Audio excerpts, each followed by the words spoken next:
आज की क्लास शुरू कर रहे हैं। टेस्ट सीरीज है आज का। और जो टेस्ट है आपका वो आज ईएसआर और एचबी हीमोग्लोबिन इसी के सराउंडिंग्स में रहेगा। आज अपने पास स्टूडेंट्स में है प्रिया है, अंजलि है, रानी। ओके, आपके डायरेक्टर सर भी हैं आज साथ में, इमरान एंड आशा। ओके, सब लोगों ने अपनी अटेंडेंस मार्क कर दी है? आप सबने अपनी अटेंडेंस मार्क कर दी है? Let me check.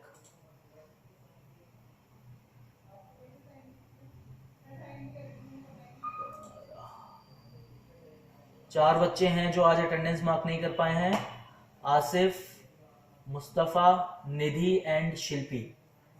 Okay,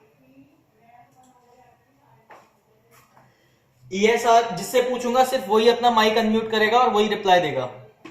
rest सिर्फ ऑब्जर्व करेंगे, जब आपसे पूछा जाएगा तब आपका रिप्लाई आना चाहिए।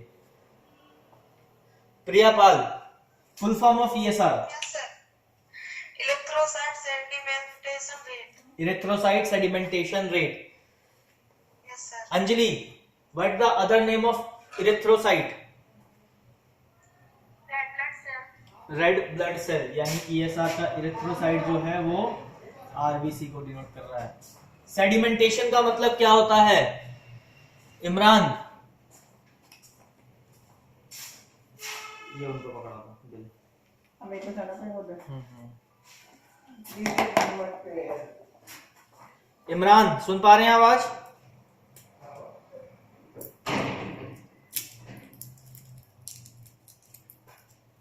इमरान खान आवाज सुन पा रहे हैं?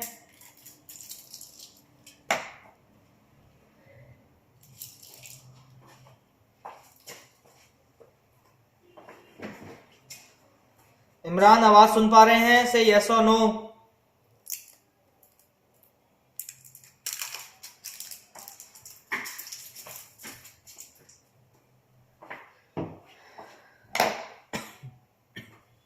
इमरान खान,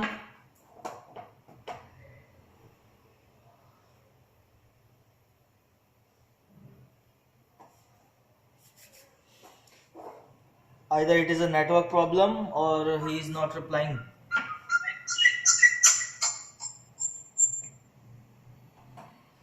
इमरान खान आवाज सुन पा रहे हैं?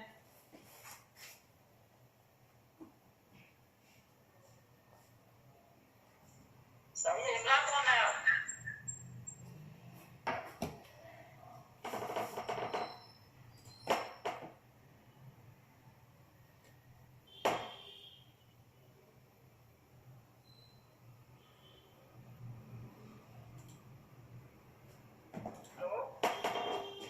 हाँ जी विनीत जी बताइए।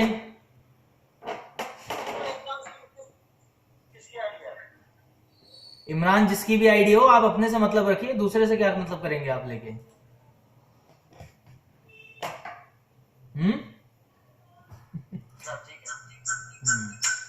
इको साउंड हो रहा है, माइक म्यूट रखें। मैं भी चेक कर ले रहा हूं ये इमरान से किसकी आईडी है, कंफर्म हो जाएगा।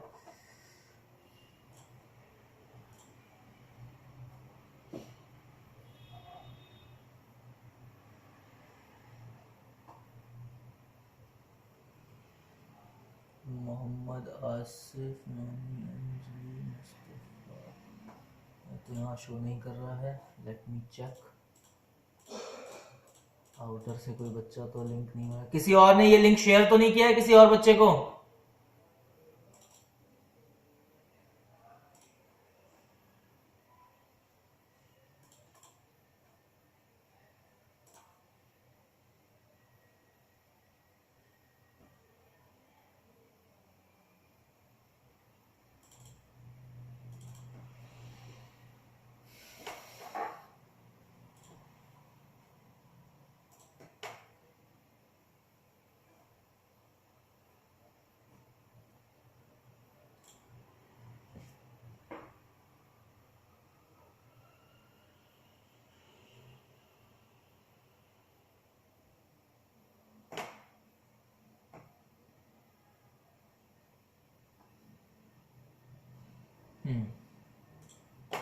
इमरान अपनी आइडेंटिटी बताइए, किस नाम से आप कॉलेज में हैं? आपकी आईडी मेरे पास शो नहीं कर रही है। I will exit you from this class.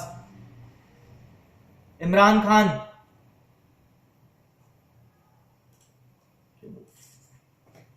Okay,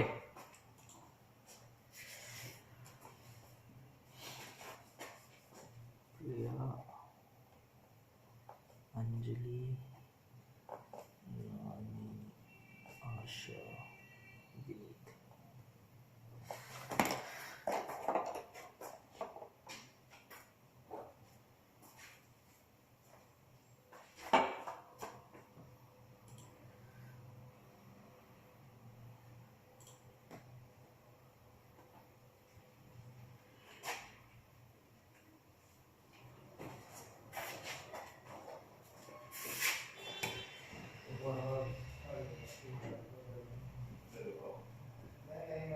erythrocyte sedimentation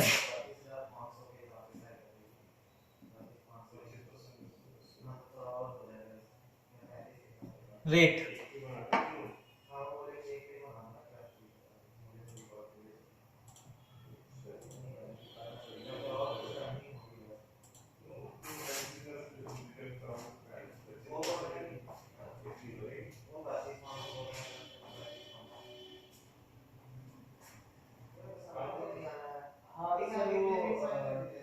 आपका एडिट है ना, तो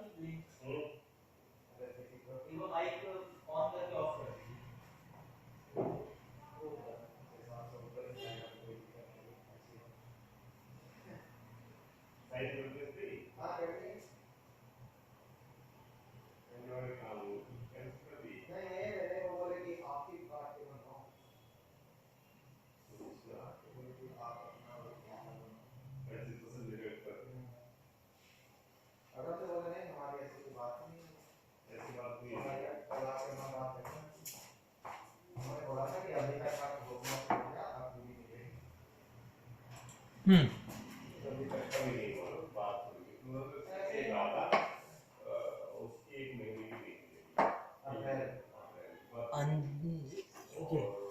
अंजलि, सेडिमेंटेशन का मीनिंग बताइए बच्चे।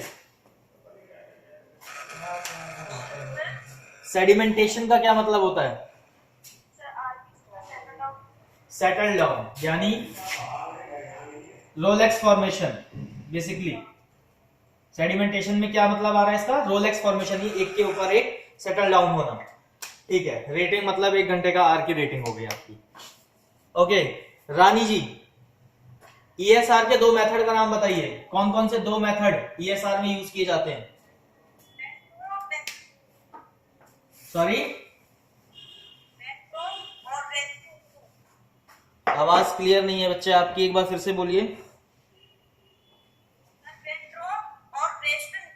वेंट्रोब and Westergren. Vineet ji, Westergren का मेथड बताइए।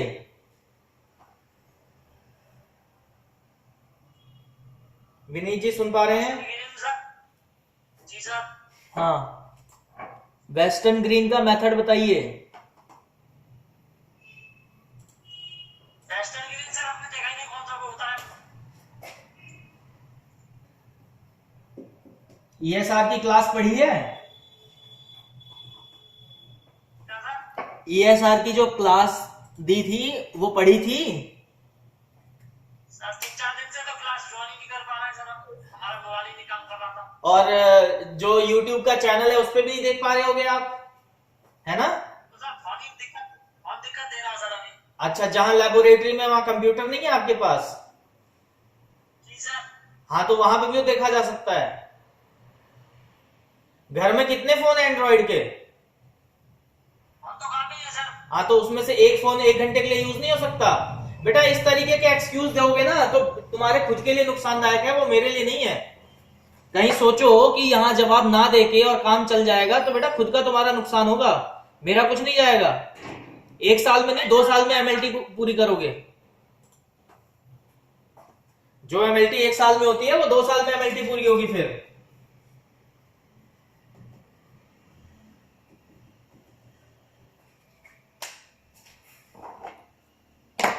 ESR कैसे लगाते हो आप अपनी लेबोरेटरी में? विनीत जी, ESR कैसे लगाते हैं आप? हमारे पास तो यार वो है सर, विंडो मेथड। विंट्रो मेथड है? ESR वाली ट्यूब है सर। कौन सी है? मार्किंग क्या है उस पे? उसमें सर 10 है मार्किंग, 10 तक। 10 तक है? अच्छा, विंट्रोब है। प्रोसीजर बताइए विंट्रोब का। प्रोसीजर सर, हम तो सर ऐसे ही सैंपल निकाल के लाए पेशेंट का। अच्छा, उसके बाद बाल में डाला, बाल में से अपनी एक सादा सिलेंडर दूसरी से निकाल के और उसमें भर दिया। और इसी को अगर लिखना होगा तो वैसे ही लिख दोगे या कुछ प्रॉपर तरीके से लिखा जाएगा उसको? लिखने का तो तरीका और होगा सर। हाँ, तो क्या होगा लिखने का तरीका? वाइल से निकाला, कैसे निकाला?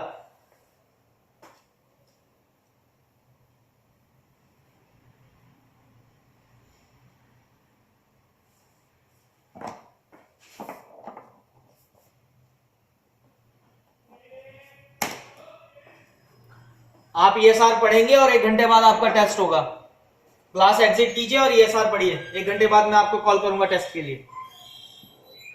चैनल में जाइए, यूट्यूब का चैनल है उसका, ESR का देखिए। अपने गूगल क्लासरूम में जाइए, गूगल क्लासरूम में आपका ESR का PDF फॉर्मेट में भेजा हुआ है और 2 लिंक आपके व्हाट्सएप कॉलेज ग्रुप में ही 2 लिंक दे रखे हैं। उस लिंक में जाके चेक कीजिए, आपको मिल जाएगा ESR की वीडियो। उस वीडियो को देखिए, पढ़िए नोट से और फिर 1 घंटे बाद आपका मैं टेस्ट लूंगा। You can exit the class now.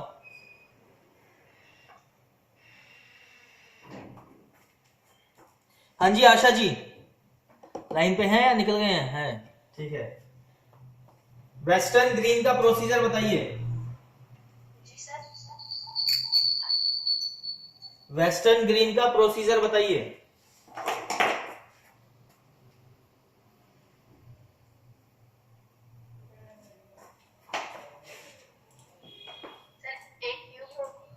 हम्म, ठीक है।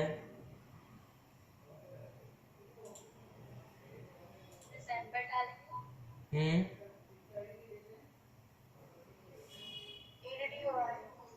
हम्म,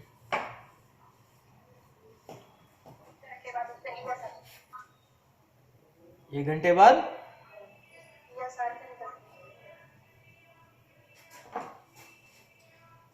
सबसे पहले आपने ब्लड सैंपल लिया। ब्लड सैंपल कौन सा? Anticoagulant, without anticoagulant? एंटीकोगुलेंट कौन सा यूज करते हैं?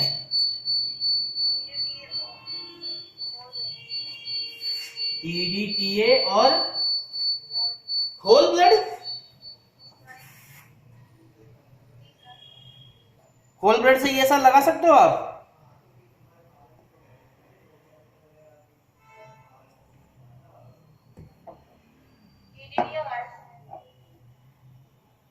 EDTA तो ठीक है, होल ब्लड से आप लगा सकते हो।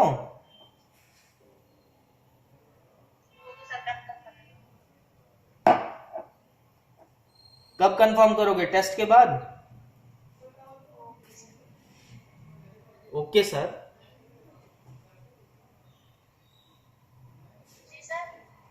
कब कंफर्म होगा? टेस्ट के बाद होगा। ये जमीन सर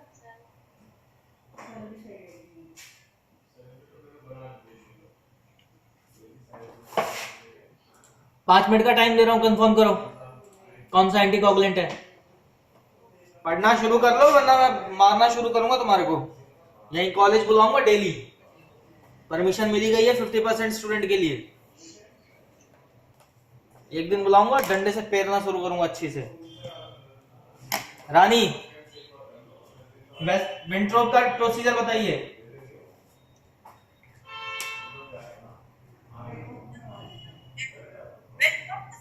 हाँ जी, विंट्रोप का।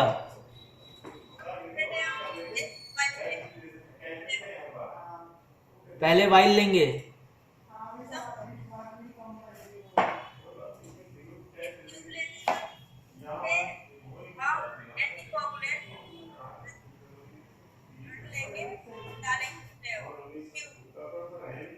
ठीक है। हम्म,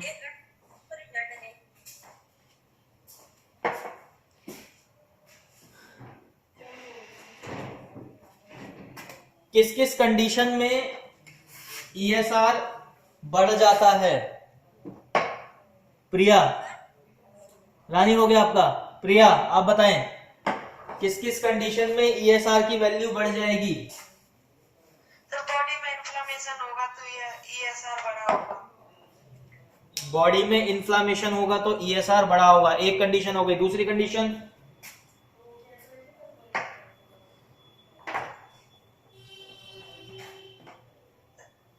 ईएसआर कभी इफेक्टिव टेस्ट नहीं होता है, इसलिए अगर बॉडी का टेम्परेचर बढ़ेगा तो ईएसआर बढ़ेगा। ठीक है, अगर बॉडी टेम्परेचर बढ़ता है ईएसआर बढ़ जाएगा, और ईएसआर एक स्पेसिफिक टेस्ट नहीं है। ठीक है, और भी कोई कंडीशन है ईएसआर बढ़ने की? डिजीज बताओ, कौन सी डिजीज में ईएसआर, कोई एक स्पेसिफिक कोई भी एक डिजीज का नाम बताओ जिसमें ईएसआर बढ़ जाता है। Anaemia. Anaemia, sickle cell anaemia में ईएसआर बढ़ेगा या कम होगा? सर बढ़ेगा। बढ़ेगा। ठीक है,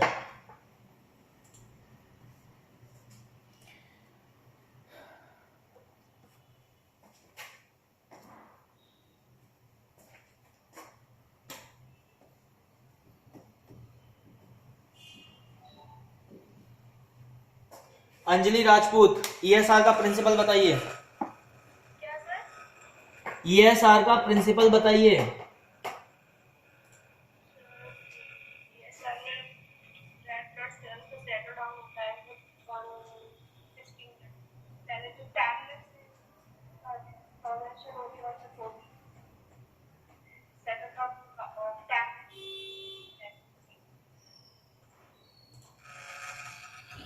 आपकी आवाज क्लियर नहीं आ रही है, आप हेडफोन यूज कर रहे हैं? एक बार हेडफोन रिमूव करके देखो। हाँ हाँ, अब वॉइस क्लियर है, अब बोलो। सर ईएसआर मतलब कि रेड ब्लड सेल्स का सेटल डाउन होता है, मतलब कि पहले 10 मिनट में रिडक्स फॉर्मेशन होगी, 40 मिनट में फिर सेटल डाउन होगा और 10 मिनट में पैकिंग होगी आरबीसी। ठीक है, ये इसका वर्किंग प्रिंसिपल हो गया आपका। ईएसआर की नॉर्मल रेंज बताइए मेल में। किस मेथड में सर? मेल में ESR western green method. Western green and 3 से 5 mm per hour। 3 से 5 mm per hour। mm per hour. Okay, और विंट्रोब में? विंडो में मेल में सर जी हाँ, मेल में। मेल फीमेल दोनों बताइए इसमें। 0 से 9 mm per hour मेल में होगी और 0 से 20 फीमेल में होगी mm per hour। ओके, ठीक।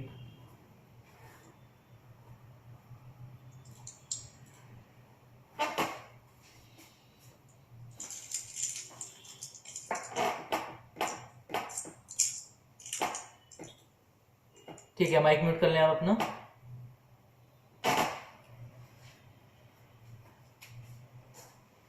रानी जी, माइक अनम्यूट करें अपना। Source of error in Westergren as well as Wintrobe method. Procedure follow करते वक्त क्या क्या सोर्स ऑफ एरर आपको मिलते हैं Westergren as well as Wintrobe method में, देखने को बताइए।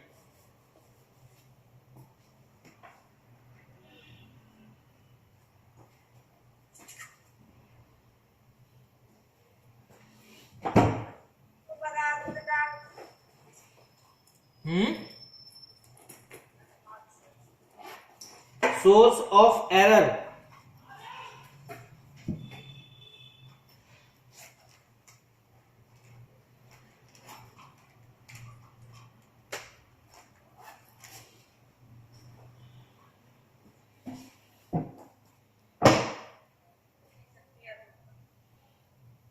काम करते वक्त गलतियां होती हैं, तो उन गलतियों को कहते हैं एरर्स। ठीक है, तो उस एरर का क्या क्या स्रोत होता है, कहां कहां ऐसी ऐसी कौन कौन सी गलतियां होती है जहां से वो एरर हो सकता है।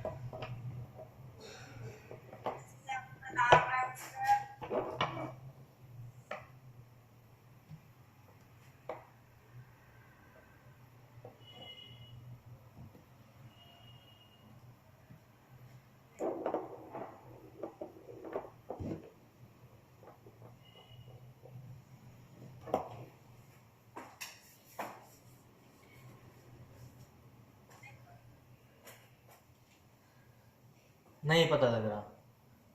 आशा,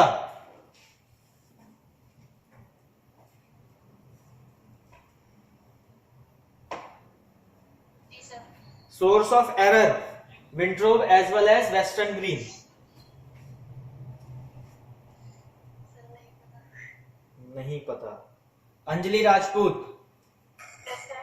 सोर्स ऑफ, हेडफोन निकाल दो बच्चे, हेडफोन से आपका थोड़ा सा दिक्कत आ रहा है वॉइस में। Source of error in Westergren as well as Wintrobe. Sir उसमें एयर बबल्स नहीं आने चाहिए और ब्लड क्लॉटेड नहीं होना ठीक चाहिए है। और वाइब्रेशन नहीं होनी चाहिए। एयर का ध्यान रखना है, वाइब्रेशन का ध्यान रखना है कि उसको जर्क नहीं देना ट्यूब को, और एयर बबल्स नहीं आने चाहिए। हो गया। सनलाइट, हाँ, सनलाइट में एक्सपोज नहीं होना चाहिए। ठीक है, और सर ब्लड क्लॉटेड नहीं होना चाहिए। क्लॉटिंग नहीं होना चाहिए।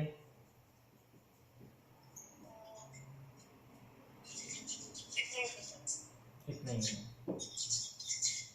अब इन एरर को हम पार्ट्स में डिवाइड कर लेते हैं, थोड़ा समझ लो। प्रिया, आपको कुछ पता है सोर्स ऑफ एरर के बारे में? नहीं सर। ठीक है, तो समझो अब इसको, पहले सोर्स ऑफ एरर वाले पार्ट को, फिर कि साथ साथ में आप लोगों का क्लियर भी हो जाए। जब हम बात करते हैं सोर्स ऑफ एरर की किसी भी प्रैक्टिकल परफॉर्मेंस के टाइम पे, ठीक है, कोई भी प्रैक्टिकल परफॉर्म कर रहा हो, कोई भी XYZ टेस्ट है, कोई भी XYZ कोई सा भी टेस्ट है, ठीक है, अगर मैं बात करता हूं सोर्स ऑफ एरर्स की, ठीक है, या कोई भी पूछता है आपसे कि भाई सोर्स ऑफ एरर किसी भी टेस्ट का, चाहे वो आप CBC लगा रहे हो, चाहे वो आप ब्लड ग्रुप लगा रहे हो, ठीक है, चाहे वो आप ESR लगा रहे हो, चाहे वो यूरिन का कोई टेस्ट लगा रहे हो, चाहे बायोकेमिस्ट्री में लगा रहे हो, चाहे यूरोलॉजी में लगा रहे हो, चाहे हिस्टोपैथोलॉजी में लगा रहे हो, चाहे माइक्रोबायोलॉजी में लगा रहे हो, कोई भी लेबोरेटरी में आप टेस्ट लगा रहे हो, उसमें अगर सोर्स ऑफ एरर कोई पूछ देता है तो वो सोर्स ऑफ एरर जो है वो जनरेट होता है किससे?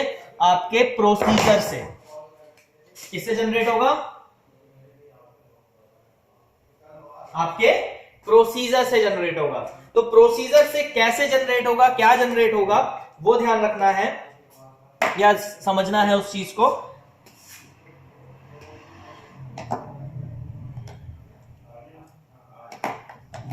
प्रोसीजर जब हम फॉलो कर रहे होते हैं, ठीक है, SOP, प्रोसीजर क्या है? एक तरीके का SOP है, स्टैंडर्ड ऑपरेटिंग प्रोसीजर जिसे हम बोलते हैं। अब ये स्टैंडर्ड ऑपरेटिंग प्रोसीजर जो है वो कर तो एक मैन ही रहा है ना, एक पर्सन ही कर रहा है भाई, पर्सन ही तो कर रहा है। तो पर्सन में क्या क्या एरर हो सकता है? तो पहला हो जाता है पिपिटिंग।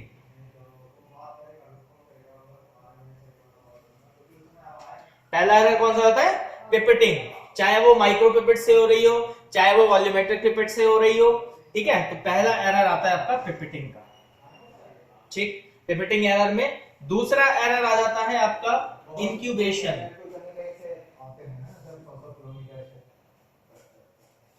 भाई ESR को भी तो इंक्यूबेट करते हो, लेकिन इंक्यूबेशन टेम्परेचर क्या होता है? Room temperature. भाई रूम में आप रख रहे हो तो वो भी तो एक तरीके का इंक्यूबेशन ही चल रहा है, इंक्यूबेशन पीरियड है जिसके बाद वो रिजल्ट देगा। तो वो क्या है? एक तरीके का इंक्यूबेशन पीरियड है जो कि किस पे होता है? आपके रूम टेम्परेचर पे होता है। ठीक है, तो रूम टेम्परेचर कितना होता है? 20 से 25।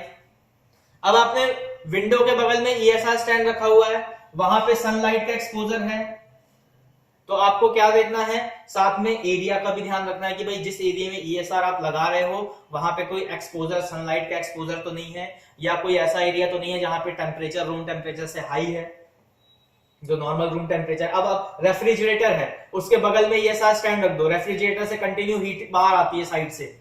या हॉट एयर ओवन है, उसके बगल में ESR स्टैंड रख दो, वहां पे भी आपका हीट इफेक्ट दिखाई देता है। वहां का टेम्परेचर, इंक्यूबेटर है, हॉट एयर ओवन है, रेफ्रिजरेटर है, इसके सराउंडिंग्स में अगर ESR स्टैंड रहेगा तो हमेशा वहां का temperature more than room temperature रहता है, सराउंडिंग्स का। जैसे सपोज ये रेफ्रिजरेटर का पार्ट है, ये रेफ्रिजरेटर है, तो इससे 1 फीट का जो सर्कल बनेगा, इसको सेंटर में लेके 1 फीट का जो सर्कल बनेगा, वहां कभी भी आपको 20 से 25 डिग्री सेल्सियस नहीं मिलेगा टेम्परेचर, वहां हमेशा मोर देन 25 होगा। क्यों? क्योंकि वो एक हीट इफेक्ट बाहर रिलीज करता है।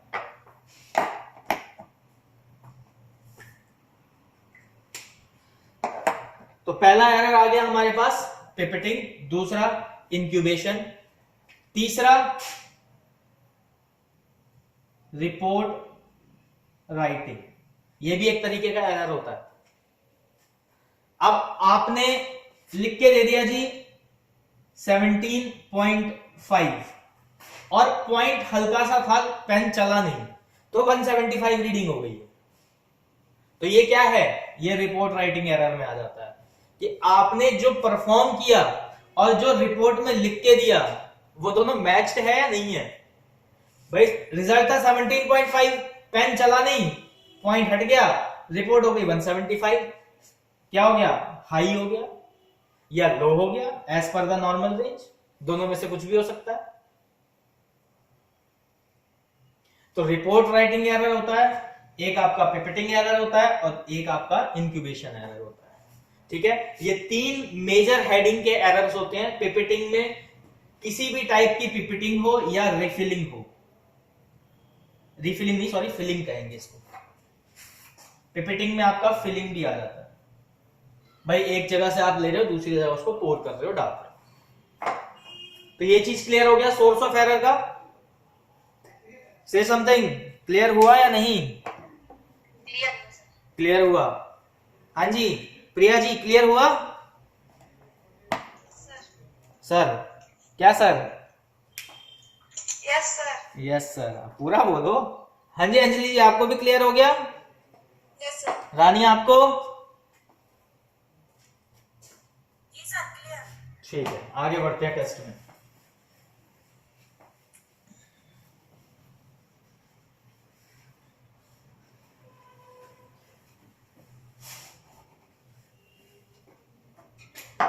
अब एक ESR का कंपैरिजन, एक प्रैक्टिकल कंपैरिजन। ठीक है,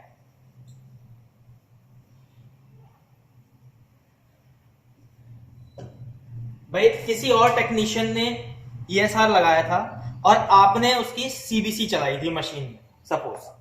ठीक है, एक पर्सन ने, रानी ने CBC चलाई और अंजलि ने ESR लगाया सेम सैंपल का। ठीक है, जिसे हम कंप्लीट हीमोग्राम भी बोलते हैं। ठीक है, कंप्लीट CBC या कंप्लीट हीमोग्राम के नाम से कई बार डॉक्टर टेस्ट लिख देता है, जिसमें CBC प्लस ESR ये दोनों टेस्ट लगाया जाता है। ठीक है, CBC भी लगेगा, ESR भी लगेगा। तो अब आप कैसे पता लगाओगे, कैसे कंपेयर करोगे दोनों रिपोर्ट को और देखोगे कि भाई रिपोर्टिंग सही हो रही है या नहीं हो रही है, उसको थोड़ा सा समझो। ये मैंने पहले भी बताया था, एक बार फिर बता रहा हूं। CBC में आपकी रिपोर्टिंग क्या है? HB TLC। Name the test Anjali Rajput. CBC के टेस्ट के नाम बताइए sir. HB TLC TLC MCS PBS MCB MCH MC platelet count, parasites. Parasites? नहीं सर, प्लेटलेट प्लेटलेट यही है रानी, चेक करो। HB TLC DLC के रानी बताना आगे फर्दर कितने पार्ट में डिवाइडेड DLC। रानी सुन पा रहे हो? रानी देवी। सर 2 पार्ट में जाती है, पहले ग्रेनुलोसाइट और एक ग्रेनुलोसाइट। तो ग्रेनुलोसाइट में आ जाती है हमारी इस्नोफिल, बेसोफिल और न्यूट्रोफिल। और एक ग्रेनुलोसाइट में मोनोसाइट, लिम्फोसाइट। ठीक, लिखने का तरीका हायर से लोअर में जाते हैं तो न्यूट्रो, लिम्फो, स्नो, मोनो और बेसो, ठीक है, या मोनो और स्नो, कई जगह ऐसे भी आता है, ठीक है। न्यूट्रोफिल, लिम्फोसाइट, मोनोसाइट, स्नोफिल और बेसोफिल, ठीक। डीएलसी आगे फर्दर डिवाइड हो गए। और ईएसआर का तो दो मेथड है आपका, विंट्रो और वेस्टर्न ग्रीन। अब कैसे कंपेयर करोगे, क्या तरीका है? एक और रह गया इसमें, आरबीसी भी रह गया, सॉरी, हाँ।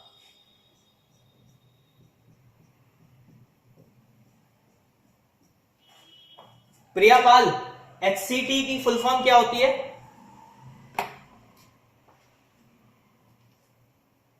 सर किसकी? एचसीटी।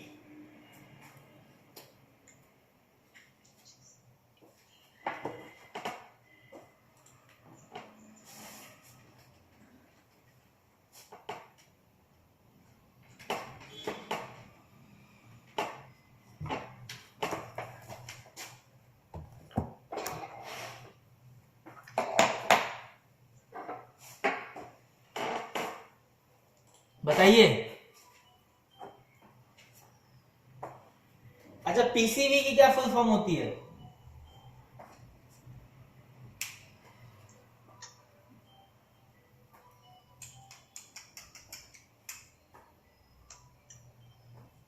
हाँ जी प्रिया जी, फोन में सर्च हो रहा है। Packed cell volume. Packed cell volume. और एचसीटी की क्या होगी फिर?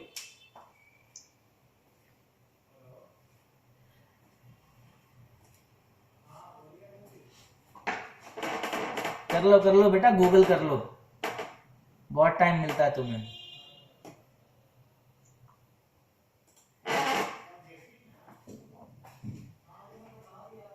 एचसीटी की फुल फॉर्म क्या होती है? एचसीटी की सर हाँ जी, बताइए रानी जी। क्या होती है? हेमोक्रेट टेस्ट। हेमोक्रेट टेस्ट, जिसे हम पैक्ड सेल वॉल्यूम भी बोलते हैं। अब ईएसआर और सीबीसी के कंपैरिजन में आप कैसे, तो कोई कॉमन चीज दिख रही है इन दोनों में?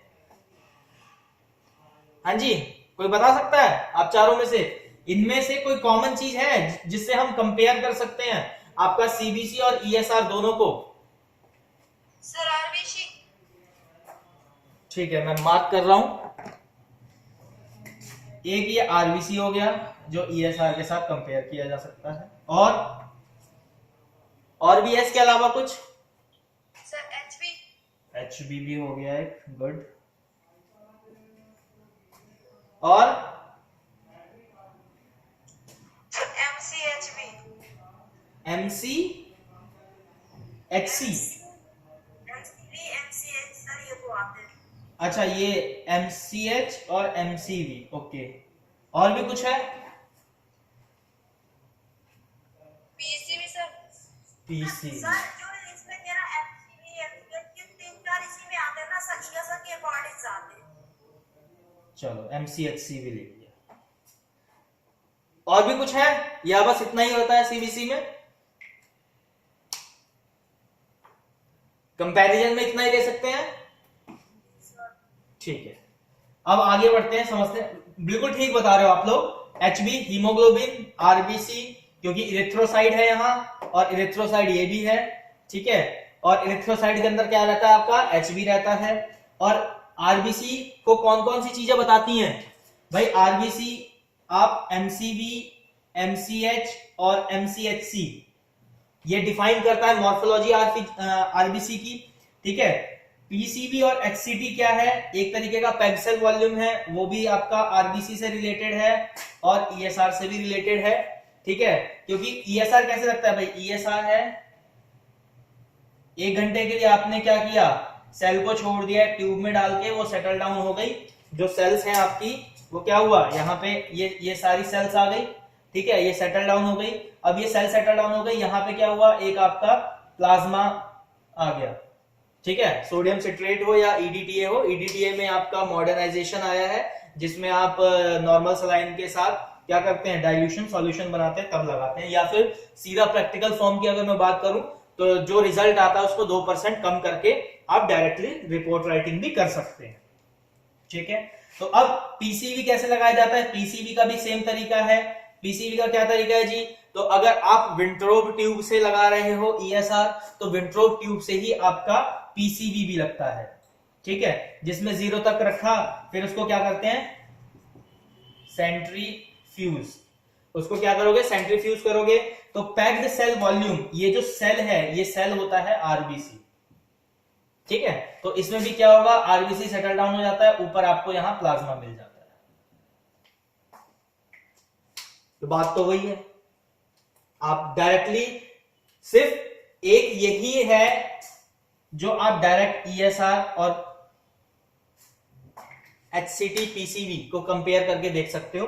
बाकी आपका आरबीसी का कंसंट्रेशन से आप देख सकते हो, अगर आरबीसी कंसंट्रेशन लो है तो एज यूजुअल आपका ईएसआर हाई आएगा।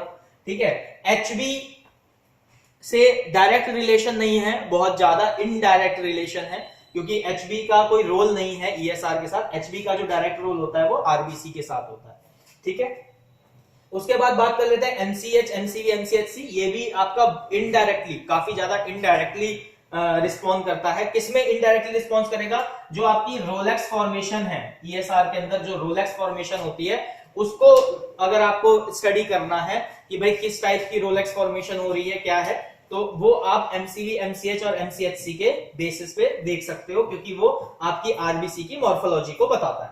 ठीक है, आगे उससे अगर डायरेक्ट की बात करें तो डायरेक्ट बस एक ही है, क्या है, तो आपका एचसीटी ओब्लिक पीसीवी, जो दोनों एक ही चीज है, पैक्ड सेल वॉल्यूम या हेमोक्रेटिक टेस्ट। इसमें क्या है, आपका ईएसआर का जस्ट अपोजिट होता है।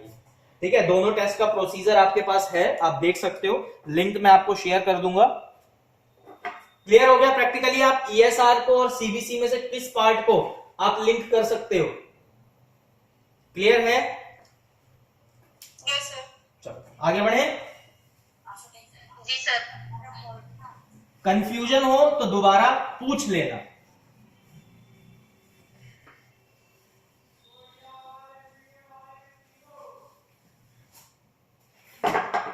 न्यूबॉर्न बेबी में ईएसआर कम होगा या ज्यादा होगा, इन्फेंट की बात कर रहा हूं, अंजलि राजपूत।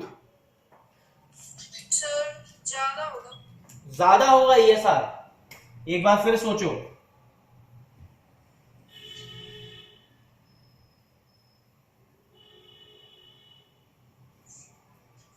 एक बार फिर सोचो बच्चे, एक इन्फेंट है, पैदा हुआ बच्चा है, 1 साल से कम का है, लेस देन 1 ईयर,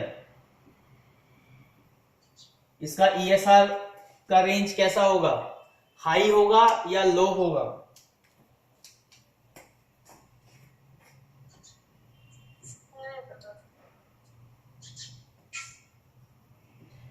जब बच्चा पैदा होता है तो उसमें आरबीसी की प्रोडक्शन ज्यादा होती है, तो जब आरबीसी की प्रोडक्शन ज्यादा होगी तो ईएसआर की प्रोडक्शन क्या होगी उस टाइम पे? ईएसआर ऑब्वियसली सी बात है कम हो जाएगा, क्योंकि ईएसआर क्या है, बेसिकली हम कंसंट्रेशन देख रहे हैं ना भाई, आरबीसी कहां सेटल डाउन हो रहा है, कहां जाके सेटल हो रहा है भाई, एक ट्यूब में आपका जो सेल है वो कितने लेवल पे जाके डाउन हो रहा है प्लाज्मा से, यही तो देख रहे हैं हम। और आरबीसी खूब ज्यादा बन रहा है बच्चों में, तो ईएसआर क्या होगा उस टाइम पे, कम हो जाएगा। और जैसे एज बढ़ेगी, हाँ जी प्रिया जी, अगर ओल्ड एज का होगा, अगर पर्सन 80 प्लस है तो उसका ईएसआर कैसा होगा, ज्यादा होगा या कम होगा? सर ज्यादा होगा। ज्यादा होगा, क्यों? क्यों ज्यादा होगा?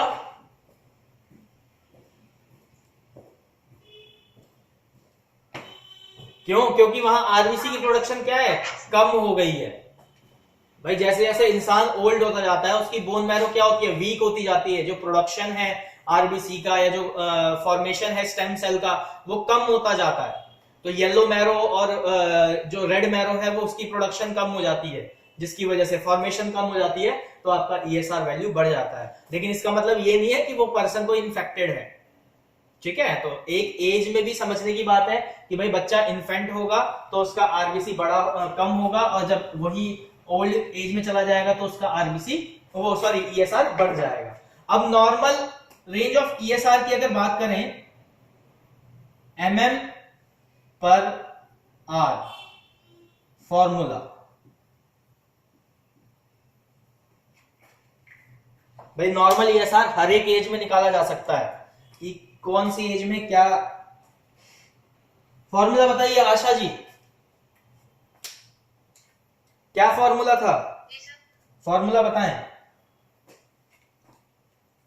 इसका सर नॉर्मल ईएसआर का निकालने का हर एक एज में, कोई 5 साल का है उसका नॉर्मल ईएसआर क्या होना चाहिए, कोई 20 साल का है उसका नॉर्मल ईएसआर क्या होना चाहिए, कोई 80 साल का है उसका नॉर्मल ईएसआर क्या होना चाहिए। तो उसका एक फॉर्मूला बताया था मैंने ईएसआर का। सर कोई 19 साल का है। हाँ तो बताइए फॉर्मूला बताइए पहले। सर एज के अनुसार होगा। As in year. ईयर्स, ठीक है, किससे डिवाइड करेंगे,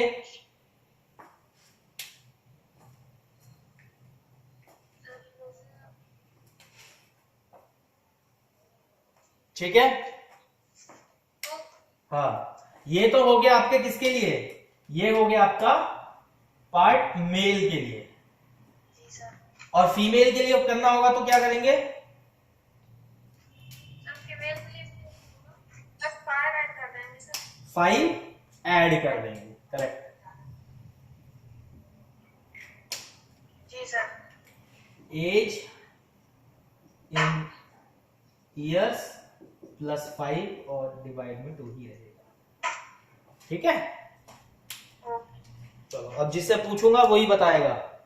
फॉर्मूला याद हो गया, फॉर्मूला हटा दूं, एक सेकंड सर। हाँ, लिख लो भुलक्कड़ो, लिख लो, याद मत करना, लिखो जल्दी लिखो। ये आपका फीमेल का है,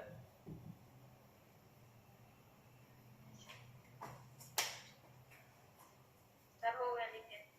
लिख लिया सबने, जी सर। चलो हटाते हैं इसको।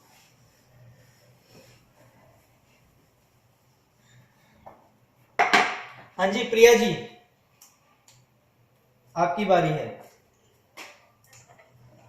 नॉर्मल रेंज निकाल रहे हैं हम ईएसआर का mm पर आर में, एज है 14 मेल, ईएसआर कितना होना चाहिए, 7।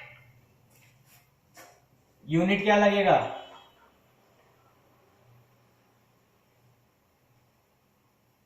यूनिट क्या लगेगा, mm per per R. R. Anjali ji sir mm per R. ठीक है, अभी क्वेश्चन पूछ रहा हूं, नॉर्मल रेंज ईएसआर अंजलि आपके लिए है, mm पर आर में निकाल रहे हैं हम, एज है 72, ईएसआर कितना होगा, सर किसमें है ये? 72 ईयर का 72 ईयर की फीमेल है, ईएसआर कितना होगा, अभी रुकना सर।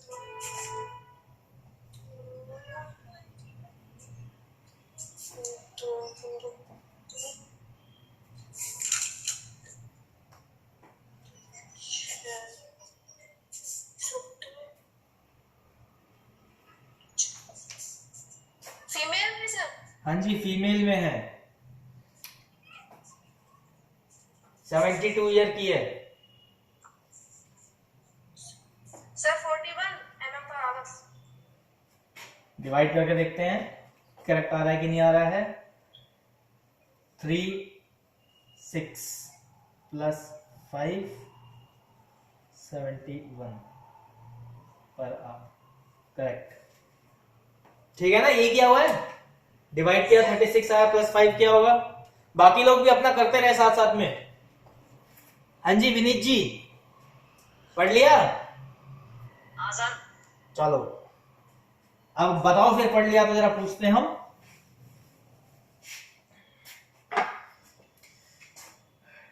नॉर्मल रेंज है मेल में, एज है पर्सन की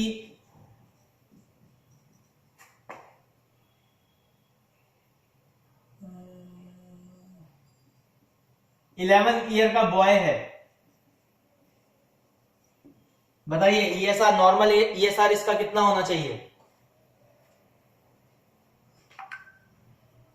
एक मिनट सर, 11 सर, ये 11। हाँ जी 11 साल का लड़का है, ईएसआर इसका नॉर्मल ईएसआर कितना होना चाहिए रुको सर, एक मिनट। According to formula? ठीक है सर।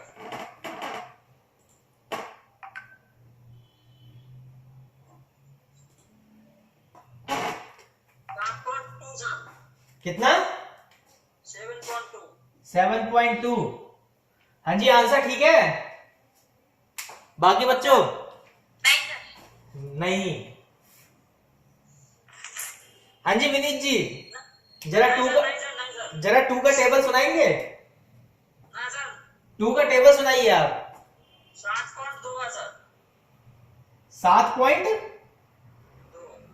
7.2 फिर से वही वैल्यू बोल रहे हो आप तो 7.2 ही बोल रहे हो, यही बोल रहे हो ना 7.2? हाँ सर। ये सही है वैल्यू?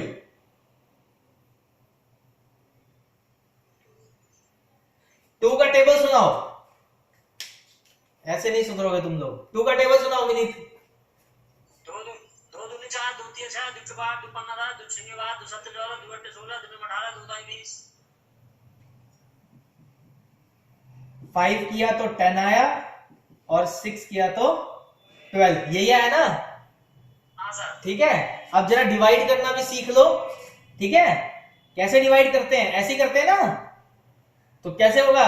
5 से 10 हो गया, 1 आ गया, पॉइंट लग गया तो 0 मिल गया, फिर 5 से डिवाइड किया तो 10 आ गया, क्या हुआ? क्रॉस हो गया। कितना आंसर आ रहा है?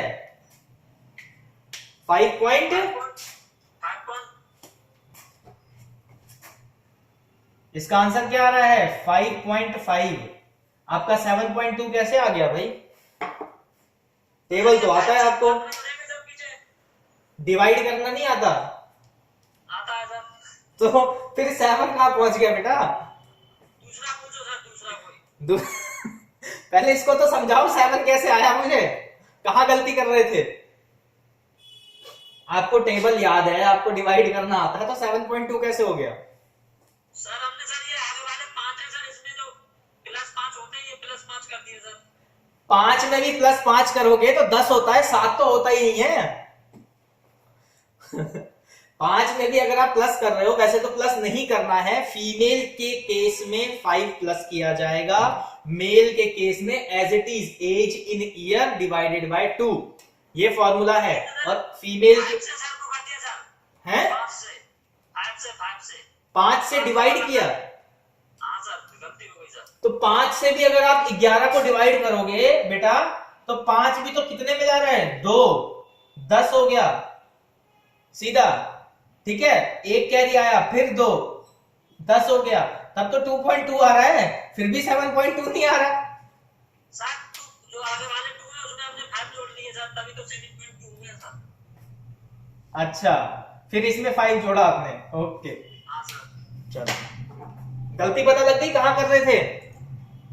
ठीक है सर, 5 का भाग कर दिया सर हमने 2 की जगह। हाँ, 2 से करना है, 5 से नहीं करना है। मेल के केस में 5 प्लस भी नहीं करेंगे, फीमेल के केस में 5 प्लस करेंगे आप। ठीक है, चलिए आगे बढ़ते हैं। आशा जी, जी सर। बच्चे की उम्र है 13, फीमेल। ठीक है, ईएसआर नॉर्मल ईएसआर कितना होगा इसका? सर अभी बता। तुम लोगों के लिए फॉर्मूला भी लिख दे रहा हूं कि भूलना नहीं। 2 पॉइंट। Sorry sir. रानी मदद करेगी तो मार खाएगी बेटा, ये भी याद रखियो। सर कोई नहीं सर, पास में रानी नहीं है।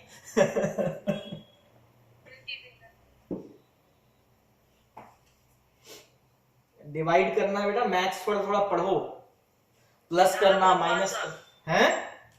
11.5। रुक जाओ, अब तुम अब शांत रहो थोड़ा। जब अपनी बारी थी तब तो गलत होते जा रहा था, आने दो, जिसकी बारी है अभी इसको बोलने दो। आपसे भी पूछेंगे अभी ईएसआर का ही क्वेश्चन कंटिन्यू करेंगे, अभी हीमोग्लोबिन है इसके बाद। ईएसआर का पहले आपसे पूछते हैं। हाँ आशा बताइए बेटा। 6 पॉइंट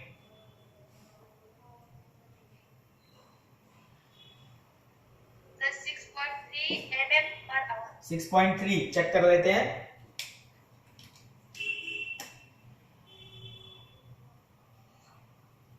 कितने में डिवाइड हो रहा है? कितने में डिवाइड हो रहा है या उससे दूसरे में हो रहा है? अब इसमें +5 करोगे, 6.5 में +5 तो कितना होगा?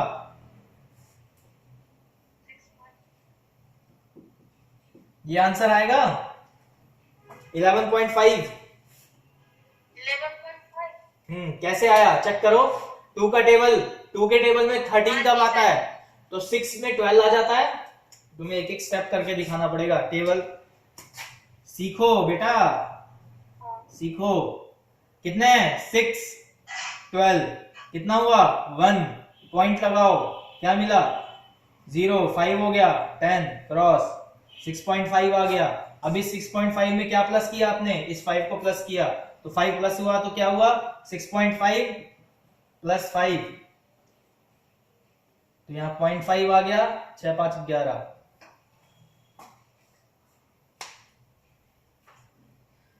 ये मैथ्स आनी चाहिए, ये कैलकुलेशन आनी चाहिए, जरूरी है। मैथ्स से भागना नहीं है, थोड़ा बहुत करना सीखो। रिपोर्ट राइटिंग में यही काम आएगा। कैसे आप चेक करोगे? ईएसआर मशीन ने निकाल के दे दिया आपका, मशीन भी तो चेक करनी है पीपीटी ठीक हुई है। किसी और ने ईएसआर लगाया है, उसने कहा जी नॉर्मल ईएसआर है इसका। नॉर्मल है तो कितना है? अब नॉर्मल में उसने मान लो वैल्यू है 20 की, उसने बोल दिया जी 17 है उसका ईएसआर, आप लिख दो 17। कोई डॉक्टर, ढंग का डॉक्टर होगा, वो क्लास ले लेगा कि क्या काम कर रहे हो। तो चेक भी तो करना है कि उस रेंज में उसका नॉर्मल ईएसआर कितना, किसके आसपास होना चाहिए। चलो आगे बढ़ते हैं। अब विनीत जी, ईएसआर के बारे में आपने पढ़ लिया है, 2 मेथड के नाम बताइए। वेस्टर्न मेथड और window method. ESR western green और विंट्रो, ठीक है। प्रोसीजर बताइए। अब प्रोसीजर में गलती मत करना और ये मत बोलना कि सर सैंपल ले लेंगे फिर उसमें से सिरिंज में डाल देंगे। प्रॉपर तरीके से बताओ।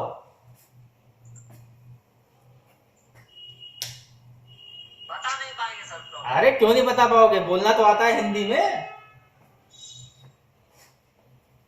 हिंदी तो बोलना जानते हो ना? जी सर। हाँ तो बताओ, सबसे पहले क्या करोगे, फिर क्या करोगे, और कोशिश करो कि टर्मिनोलॉजी का वर्ड भी यूज कर सको उसमें।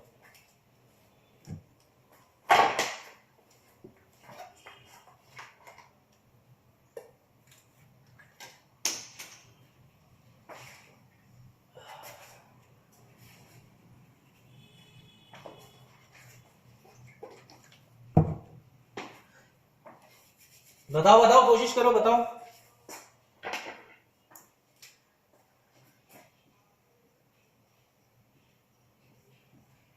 प्रोसीजर